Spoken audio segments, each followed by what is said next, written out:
నా పేరు వైద్యశ్రీ అలగోలు ప్రసాదరావు, మూలిక వైద్యుడిని, అనువంశిక. అది 6వ తరం, 6 తరాలుగా మూలిక వైద్యం చేస్తున్నాం. ఇప్పుడు మా అబ్బాయిది 7వ తరం. Doctor Agasya BAMS doctor. నేను గత 30 సంవత్సరాలుగా మూలిక వైద్యం చేస్తున్నాను. ఇది మనకి ప్రతి పల్లెటూరులోని ఈ మెట్ట ప్రాంతంలో అది దొరికినటువంటి మూలిక. దీన్ని వాకుడు వంకాయ అంటాం. ఇది చూడండి, కాయలు అయ్యి చాలా చక్కగా ఈ పండిపోతే ఎర్రగా ఉంటాయి. ఇది కంటకారి అని ఈ ప్లాంటు చాలా చక్కగా ఈ రెస్పిరేటరీ మీద, అంటే ఊపిరితిత్తులకు సంబంధించిన ప్రాబ్లమ్స్, ఆయాసం, దగ్గు, దీనికి పూర్వం ఈ కాయలు విపరీతమైన చేదు ఉంటాయి. ఈ కాయని పులుసు పెట్టుకునేవారు. వాకుడు ములంకాయని దీన్ని పులుసు తింటూ ఉంటే సంవత్సరానికి ఒక 2-3 సార్లు అయినా ఊపిరితిత్తులకు సంబంధించిన సమస్యలు ఏమీ ఉండవు. అది ఎంత దూరం నడిచినా, ఎంత హార్డ్ వర్క్ చేసినా ఈ కాయ దీన్ని పులుసు పెట్టుకొని తింటే చాలా చక్కగా ఈ ఊపిరితిత్తులకు సంబంధించిన సమస్యలు పూర్వం ఇవి కనీసం సంవత్సరానికి ఒక 2-3 సార్లు తినేవారు. ఇది దీంతో మన టానిక్ కూడా ఒకటి ఉంటుంది దగ్గుకి. అదే రకంగా ఈ పళ్ళు ఉంటాయి కదా, ఈ పళ్ళు గింజలు ఎండిపోయినవి తీసుకొని మనకి నిప్పులు ఉంటాయి కదా, నిప్పుల మీద పొగ వేసి ఆ పొగ పిప్పన్నుకి పడితే పిప్పన్నులో ఉన్న పురుగంతా కూడా బయటకు వచ్చి పడిపోతుంది. అంటే పిప్పన్ నొప్పి కూడా చాలా పిప్పన్ నొప్పి కూడా బాగా తగ్గుతుంది దీని పిక్కల వల్ల. ఇది ఎండబెట్టేయాలి. ఎండబెట్టేసి అది నిప్పుల మీద వేసి పొగ పడితే ఆ పిప్పన్ను నొప్పి అన్నది చాలా పడిపోతాయి.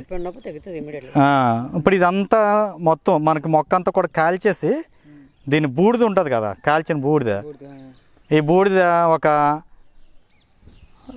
2 కంది గింజలంతా చిన్న తేనె కలిపి నాకుతూ ఉంటే రోజును పొద్దున్న రాత్రిని ఇంకా వాళ్ళకి దగ్గు ఆయాసం అన్నది ఉండదు. దగ్గు ఆయాసం అన్నది ఉండదు. చక్కగా అడవి తేనెతోటి ఆ బూడిద, దీన్ని కాల్చిన తెల్లట బూడిది ఒక 2 ఈ కంది గింజలంతా తీసుకుంటే అమోఘంగా పనిచేస్తుంది. అది మనకి ఈ రాచలక దుంప అన్నది బాగా అడవిల్లోని పెద్ద పెద్ద మన రాతి బండలు అంటాం కదండి, సట్రులు అంటాం. అంటే రాతి బండలు అవి కూడా ఎప్పుడూ కూడా చెమ్మతో కూడుకొని ఉన్నటువంటి, అంటే ఎప్పుడు కూడా నాచు ఉంటుంది. మనకి 360 రోజులు కూడా సంవత్సరం పొడవుని కూడా అక్కడ ఎప్పుడు కూడా తేమ ఉంటుంది. అటువంటి రాతి బండ మీదే ఈ మొక్క అన్నది పెరుగుతుందండి.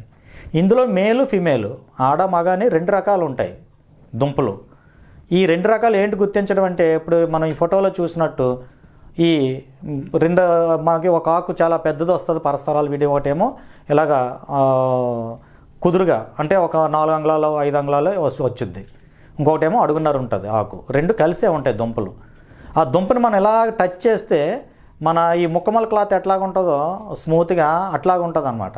దానిపైన ఆ జూల్ లాంటిది గీకి లోపల దుంప, మనకి తెల్ల దుంపలు అవి తింటాం కదండి ఉడకబెట్టుకొని, తెల్ల దుంపలు ఎర్ర దుంపలు అవి ఉంటాయి కదా, అట్లాగే అటువంటి లోపల ఈ దుంప ఎట్లాగుంటుందో పిండి పదార్థం, ఈ రాచలక దుంపలో కూడా అటువంటి పిండి పదార్థం ఉంటుంది. ఇది ఆ రాతి మీద బతుకుతుంది, ఆ నీరుని తాగుతూ. అలాగే పెద్ద పెద్ద చెట్లు ఉంటాయి కదండి, ఆ చెట్లు ఒక ఈ మాత్రం సైజు కొమ్మ ఉంటే మళ్ళీ కొమ్మ మీద బతుకుతుంది. ఆ కొమ్మ ఆ చెట్టు తాలూకు రసాన్ని తీసుకొని ఆ కొమ్మ మీద అలాగా పెరుగుతూ ఉంటుంది. ఇది కూడా అమోఘమైన మూలికే. ఇది చాలా అరుదైన మూలిక. ఇది ఎవరు చూసుండ్రు కూడా ఏమో, వైద్యులు కూడా చాలామందికి ఈ మూలికని చూసుండ్రు. దీన్ని రాచలక దుంప అంటే, అసలు మనకి అడవిలోని రాచలకలు చూసే ఉంటారు, పెద్ద తోకుండి మన ఉడత మాదిరిగా ఉండి చాలా పెద్ద సైజు ఉంటుంది. అది చూడడానికి చాలా ముద్దుగా ఉంటుంది. దాని రంగు అది ఎట్లాగుంటుందో జూలతోటి. ఈ దుంప కూడా దుంప చేతితో పట్టుకుంటే మన రాచలకను చూసినట్టుగానే ఉంటుంది ఆ దుంప. అది ఆ లోపల ఆ దుంప తీసుకొని ఒక నిమ్మకాయ అంత దుంప తీసుకున్నారనుకోండి, అందులో ఒక 2 మిరియాలు వేసి మెత్తగా నూరి ఒక బఠానీ గింజంత మాత్రలు చేసుకొని అవి వేసుకుంటూ ఉంటే నరాల వీక్నెస్ తగ్గుతుంది. ఫిట్స్ ఉన్న వాళ్ళకి ఆ ఫిట్స్ వచ్చినప్పుడు ఒక 2 రోజులు 3 రోజులు ఉదయం మాత్రం రాత్రికి మాత్రమే వేస్తే చాలా చక్కగా ఫిట్స్ తగ్గిపోతుంది.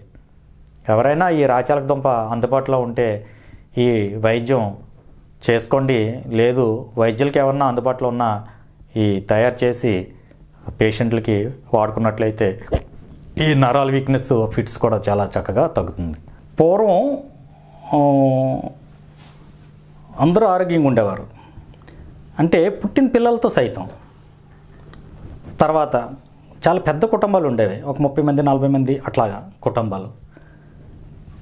ఇప్పుడు కంజెస్టెడ్ అయిపోయింది, అంటే ఒక భార్య భర్త ఇట్లాగా. అయితే మనకి ఆచారాలు అన్నీ కూడా, ప్రతి ఆచారం కూడా ఒక సైన్సే. ఇప్పుడు కొత్తగా పెళ్ళైన వాళ్ళకి ఆషాఢ మాసంలోని దంపతులు ఇద్దరు కూడా దూరంగా ఉండాలని పెద్దలు చెప్తూ ఉంటారు. అంటే ఇప్పుడు పెద్దలు చెప్పడానికి కూడా మనకి ముసలివాళ్ళ మాటలు మనం అంతగా పట్టించుకోవట్లేదు. అందువల్ల కొన్ని సమస్యలు కూడా ఎదురవుతున్నాయి. మనకి టెక్నాలజీ పెరిగే కొలది కూడా సమస్యలు కూడా చాలా వరకు పెరుగుతున్నాయి. పూర్వం ఎడ్యుకేషన్ తక్కువ ఉన్నప్పటికీ కూడా వాళ్ళకి తగినటువంటి విధి విధానాలు, పెద్దలంటే గౌరవం, పెద్దల అనుభవాల్ని తూచా పాటించేవారు. వాళ్ళు కూడా చాలా హ్యాపీగా ఉండేవారు. అంటే ఇదంతా ఎందుకు చెప్తున్నాను అంటే, ఇప్పుడు కొత్తగా పెళ్ళైన వాళ్ళు ఆషాఢాన్ని వర్జించాలి. అయితే ఎప్పుడు ఏ ఆషాఢం? పెళ్ళి అయిన తర్వాత మొదట ఆషాఢమే వర్జించాలి, అంటే విడిచిపెట్టాలి. ఆ నెల అంతా కూడా దాంపత్యంలో పాల్గొనకూడదు. మళ్ళీ 2వ సంవత్సరం సమస్య లేదు. ఎందుకు? ఇప్పుడు పెళ్ళి అవ్వలేదు అనుకోండి, 20 సంవత్సరాలైనా వాళ్ళు అబ్బాయి అమ్మాయి కూడా ఇద్దరు అంటే చిన్నపిల్లల కింద మనం పరిగణిస్తాం. అది పెళ్ళి అయిపోయింది అనుకోండి, వాళ్ళు హార్మోన్స్ చేంజ్ అవుతాయి.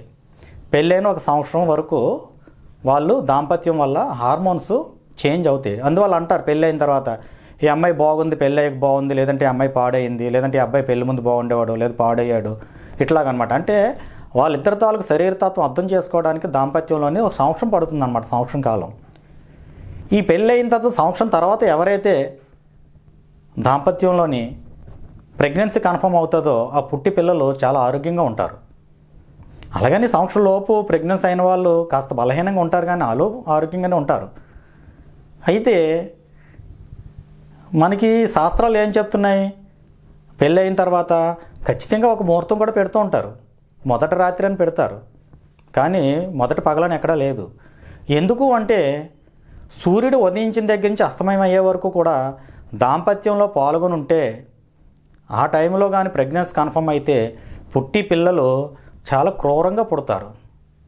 వాళ్ళే బరువు అయిపోతారు, తల్లిదండ్రులకి బరువు అయిపోతారు, సమాజానికి బరువు అయిపోతారు. వాళ్ళు ఏం చేస్తారో వాళ్ళకే తెలియదు. అందువల్ల పెద్దలు పూర్వం ఆ సైన్స్ అదంతా ఏంటి అంటే, చంద్రుడు ఉన్నప్పుడు దాంపత్యం చేయటం వల్ల అప్పుడు కానీ ప్రెగ్నెన్సీ కన్ఫర్మ్ అయితే పుట్టి పిల్లలు చాలా ఆరోగ్యకరంగా పుడతారు. వాళ్ళు ఇంకా ఆ టైంలోని ఏదైనా నక్షత్రం, మంచి నక్షత్రం కలిసి వస్తే వాళ్ళు మహాజాతకులు కూడా అయిపోతారు. ఒక్కొక్కరు చూడండి, వాళ్ళు పూరుగుడిసెలో పుట్టినప్పుడు కూడా జాతకులు, అది వాళ్ళు కనీసం ఒక రాష్ట్రాన్నో లేక ఒక దేశాన్నో పరిపాలించే స్థాయికి వెళ్ళిపోతూ ఉంటారు. అట్లాగా ఇక్కడ మొదట ఆషాఢాన్ని ఎందుకు వర్జిస్తామంటే, సంవత్సరం లోపు ఇందాక మనం అనుకున్నాం కదండి, సంవత్సరం లోపు ఇద్దరు తాలూకు భార్యాభర్తలు ఇద్దరు తాలూకు హార్మోన్స్ సెటరేట్ అవ్వాలి. ఈ ఆషాఢంలో ఎప్పుడైతే ప్రెగ్నెన్సీ కన్ఫర్మ్ అయిందో దాంపత్యం వల్ల, వాళ్ళు పుట్టే పిల్లలు మంచి ఎండాకాలంలో పుడతారు. ఇక్కడ తల్లి తాలూకు శరీరతత్వమే ముదరలేదు, అంటే ఒక ఆ బిడ్డకి కావలసినటువంటి ఎనర్జీ ఇవ్వటానికి ఆ తల్లి తాలూకు హార్మోన్ చేంజ్ అవ్వలేదు. అటువంటిది ఇక్కడ బిడ్డ తల్లి ఇద్దరు కూడా ఇబ్బంది పడతారనే ఉద్దేశంతో ఆ ఆషాఢం ముందు కాస్త ప్రెగ్నెంట్ కన్ఫర్మ్ అయిన ఈ మంచి ఎండలకి ఆ రోహిణి కత్తులకి 1 నెల ముందు పుడతారు. అదే ఆషాఢం తర్వాత ప్రెగ్నెన్సీ కన్ఫర్మ్ అయితే రోహిణి కత్తులు వెళ్ళిపోతున్నాయి అన్నప్పుడు డెలివరీ అవుతారు. అందువల్ల మొదట పెళ్ళైన మొదట ఆషాఢాన్నే వర్జించమంటారు. 2వ ఆషాఢం వర్జించక్కర్లేదు. ఎందుకంటే ఇక్కడ 1 సంవత్సరం వీళ్ళు దాంపత్యంలో పాల్గొనడం వల్ల వాళ్ళ శరీరతత్వం కాస్త ముదిరి ఆ బిడ్డకి కావలసినటువంటి శక్తిని ఆ తల్లి ఇవ్వగలిగే స్థితికి ఆ తల్లి శరీరం మారుతుంది కనుక అందువల్ల ఇక్కడ ప్రతి ఒక్కరు కూడా గుర్తుంచుకోవాల్సింది, సంతానం కలిగేంత వరకు కూడా ఎవరూ కూడా పగలు దాంపత్యంలో పాల్గొనకుండా ఉంటే ఈ పుట్టే పిల్లలు కూడా చక్కగా మంచి రూపం, పూర్ణాయుషు, మేధస్సు అన్నీ కలగలిపి పుట్టే అవకాశం ఉంది. అందువల్ల ఖచ్చితంగా పంతులు చెప్పినటువంటి, పెద్దలు చెప్పినటువంటి మన సంస్కృతిని మనం పాటించినట్లయితే అందరూ కూడా చాలా సురక్షితంగా ఉంటారు. వీడియో కనుక మీకు నచ్చినట్లయితే లైక్ చేయండి, షేర్ చేయండి. మరిన్ని వీడియోస్ కోసం మా ఛానల్ని సబ్స్క్రైబ్ చేయండి. మీ అభిప్రాయాలు మాకు కామెంట్స్ రూపంలో చెప్పండి. మరిన్ని వీడియోస్ కోసం మా ఛానల్ని సబ్స్క్రైబ్ చేయండి.